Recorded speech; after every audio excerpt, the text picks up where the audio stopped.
Hello students, Michael Sanchez, violin teacher here. Hope you guys are having a good day. So today we're going to be working on something that's quite tricky for a lot of you guys, and that is playing in a flat key, and then also emphasizing the importance of counting properly in music as far as rhythm. So I actually have a piece here. It's called the 14th Etude de Fiorillo, which is an Adagio. So hopefully you guys can see the title, and then also that is an Adagio. So an Adagio basically means that the piece is supposed to be played very slowly.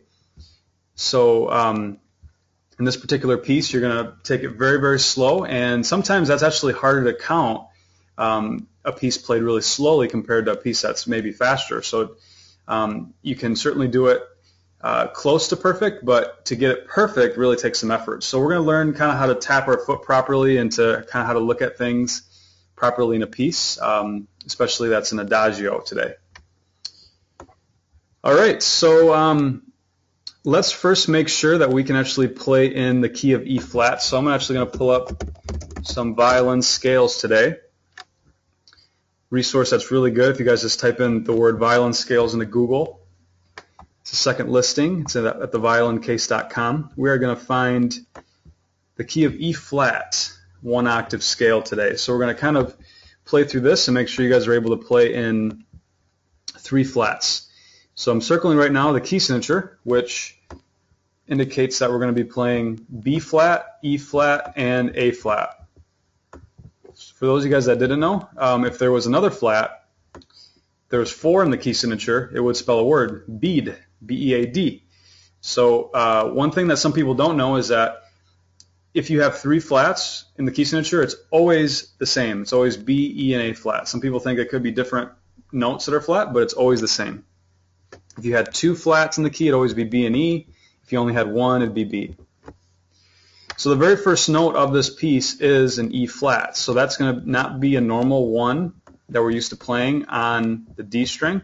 It's going to be a low 1, E flat. The next thing that we want to make sure we're doing is a low 4 on the D string, which is also a flat, which is A flat. So that's the 3rd flat of the key signature. So we definitely do not want to play this note open A. That would be incorrect.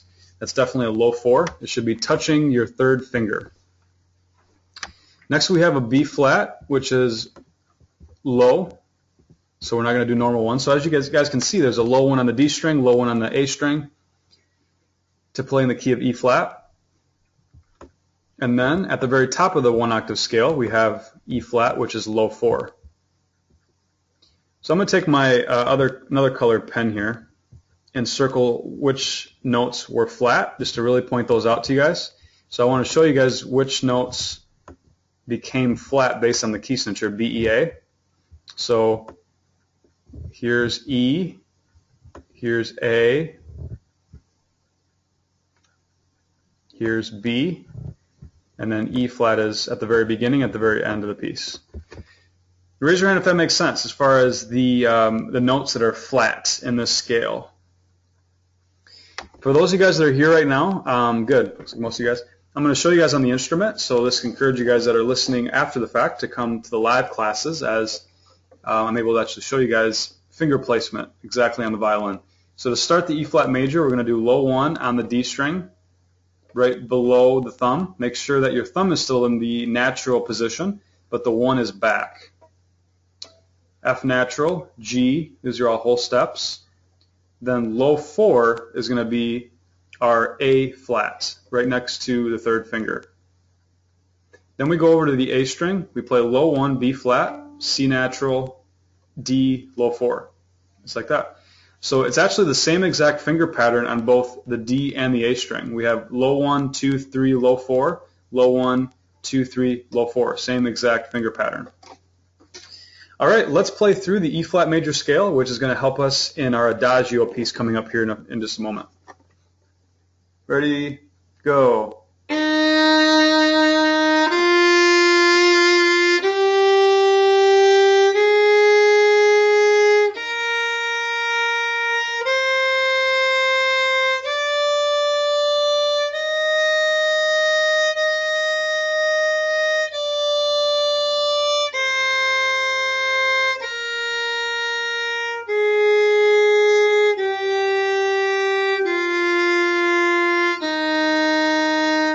just like that.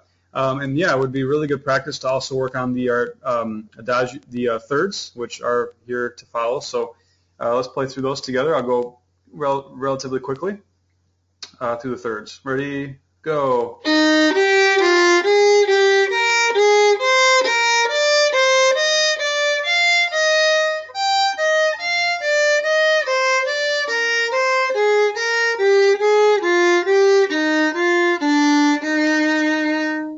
Like that. So that would be more challenging for you guys if you guys have been playing a little bit longer or have been advancing a little faster. But definitely start at least with the 1 octave E flat major scale. All right, well, let's go on to our song.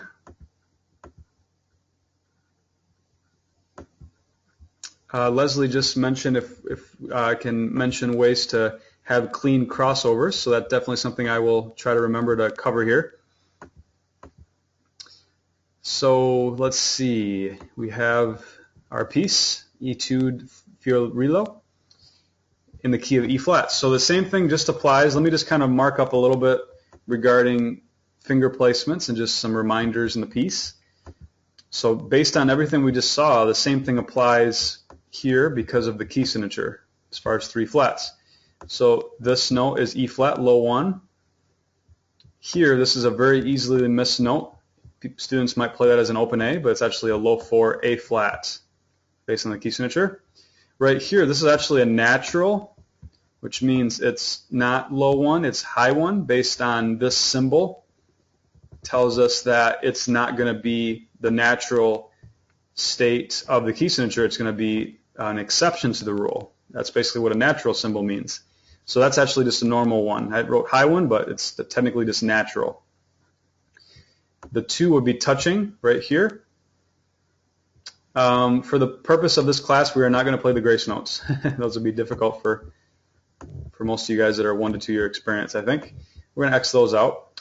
We have natural 1, so this is not going to be a low 1, but in the case of the key signature, it would be low, so it's saying to do normal. Then it's a high 2, that's also an accidental.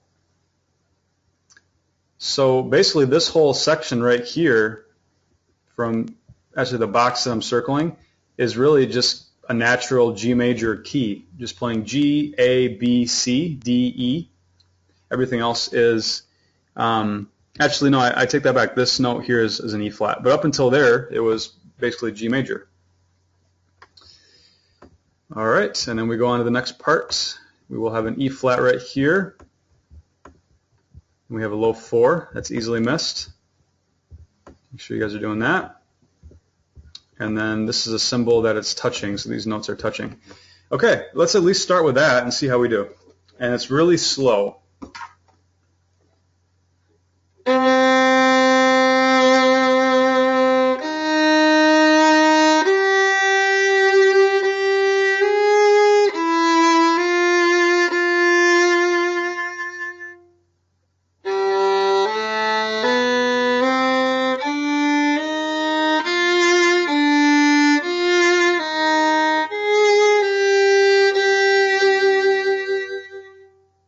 Like that. It's got kind of a unique sound. This whole section here, the third measure, technically it has a slur that goes all the way across here. For the purpose to make it easier for you guys, I would suggest splitting that up into 2. So if you guys have not done 4 notes per bow, that would be good practice there. If it does go a little faster, it might be easier to do 8, but technically it's Adagio, so it's really just sustaining and being able to do that. So this is what it would look like actually to get them all in the same bow.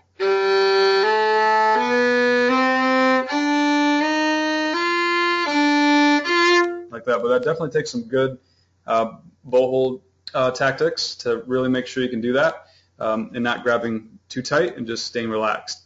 But I would suggest at least doing 4 per bow there, just splitting that up into 2, that'd be fine. All right, so that's the first section. Some notes that are tricky there, certainly, but yeah, it doesn't have to go fast. Okay, this next part I think is going to be really good to talk about some rhythm stuff. So as you guys can see right here, this box indicates kind of a unique rhythm that maybe you guys haven't seen before at this level. It's a dotted 8th note with a 16th. And basically what this is, it's technically, for those of you guys that like math, it's 0.75 counts plus 0.25 counts, which equals 1. Another way to say it would be it's technically 3/4 plus 1 over 4.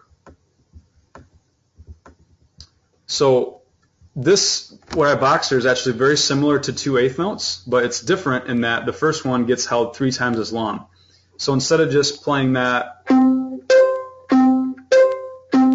it's 1, 2, 3, 1, 2, 3, like that. So it's 3 times as long as the 16th note. So it's important to hold that properly.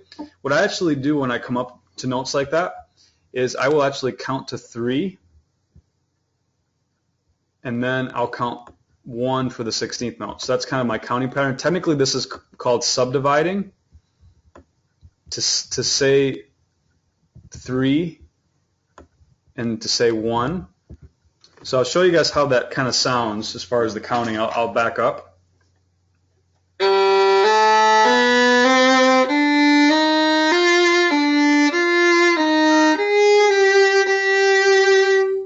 1, 2, 3. 1, 2, 3. Like that. So that's one way to count that. Just do the 3, 1. Okay, now what's tricky to follow that is technically now you have a dotted quarter note, which is 1.5 beats. So one way to continue counting that is to just continue on the trend of basically subdividing 16th notes and to count this as 6. And then this would be 2 each. Raise your hand if you guys have ever subdivided like this before. This might be different for some of you guys. Some of you? Okay.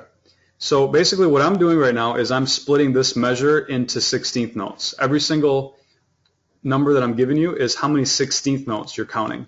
So that measure there, let me just pluck it and count it out loud, is 1, 2, 3, 1, 1, 2, 3, 4, 5, 6, 1, 2, 1, 2, 1, 2. 1, 2, 3, 3, 4, 5, 6. Like that. So that's one way to count it, and you can actually continue on that trend of counting in 16ths. Then the quarter note would be 4, 4. This would be 6, 2. So what I do with students that struggle to count, I actually have them clap a certain section just to really make sure that they can count properly and exactly. So that particular section, I'm going to go ahead and just clap from here to here.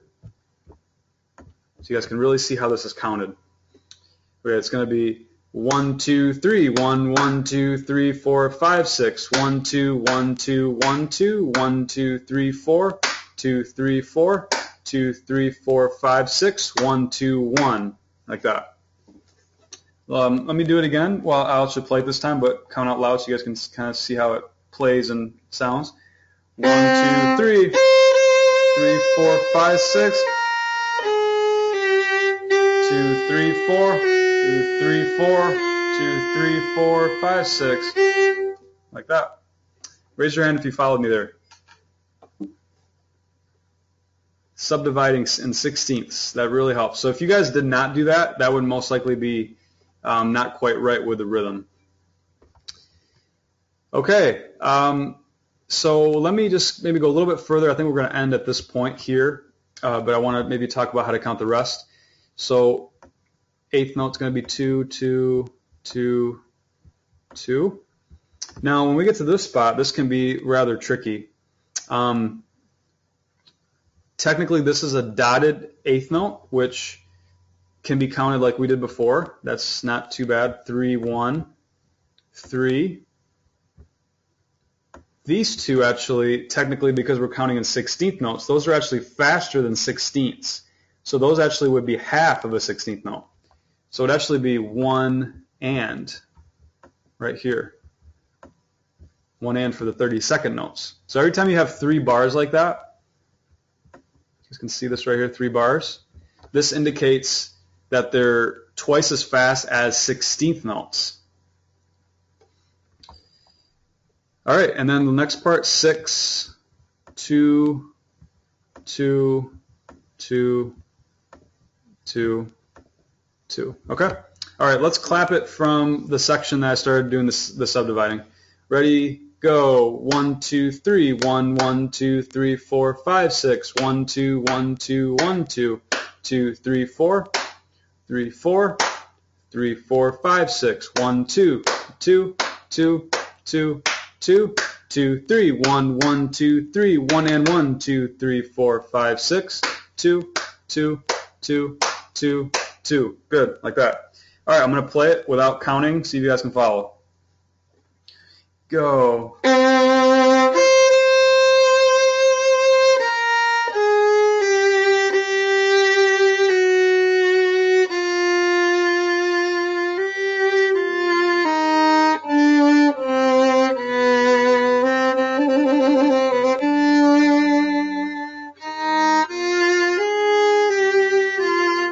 Like that. So yeah, that's how to properly count that section. I did a little trill here. Maybe you guys are unable to do that, or maybe you are. Just basically playing 3 and 4 back and forth as fast as you can. And then making sure you play B flat. That's a low 2 right here. And then making sure you play E flat. So you're still playing in the key of E flat throughout that section. All right, so I hope that makes sense. Certainly that's a lot to work on. I'm going to play through the whole thing from where we started practicing it to where I put the line. Hopefully you guys can follow along and do the best you can. All right, ready, set, go.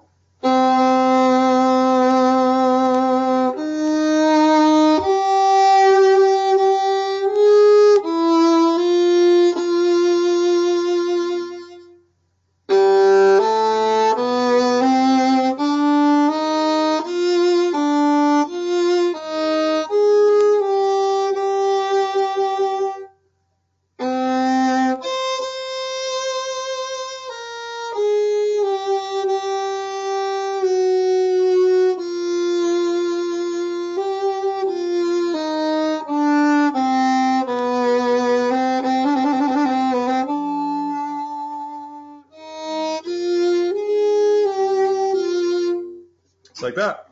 So that's your ultimate exercise for learning how to play in E flat, learning how to count properly, and hopefully how to get a good sound. One thing that a student asked earlier, as far as getting a good sound crossing strings, really that's just all about having that elbow relaxed and making sure that you're switching strings with the arm and not the wrist. So you definitely, once you get into the position that you're supposed to be in for the string, that's when you actually extend the arm and bend the wrist.